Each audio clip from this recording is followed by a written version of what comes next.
Hello friends, તો મારી sizzling Gujarat ચેનલમાં તમારા બધાનું સ્વાગત છે। તો આજે આપણે બનાવીશું સૂકા ચોળાનું શાક। તો એના માટે મેં ચોળાને બાફી લીધા છે।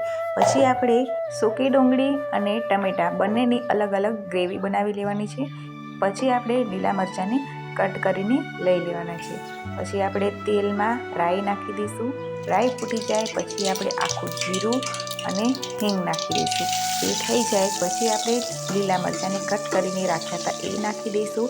સારી રીતે સંતળાઈ જાય પછી આપણે ડુંગળીની પેસ્ટ નાખીશું અને મીઠો લીમડો નાખીશું। 2 થી 3 મિનિટ સુધી શેકાઈ જાય પછી આપણે ધાણા જીરું પાવડર, હળદર પાવડર, મીઠું, લાલ મરચું પાવડર સ્વાદ પ્રમાણે નાખી દેવાનું છે અને સારી રીતે મિક્સ થવા દેવાનું છે। અને પછી આપણે મિક્સ થઈ જાય પછી આપણે ટમેટાની પ્યોરીને એડ કરી દઈશું। સારી રીતે 2 થી 3 મિનિટ સુધી થઈ જાય અને તેલ છૂટું પડી જાય પછી આપણે એમાં બાફેલા ચોળાને એડ કરી દઈશું।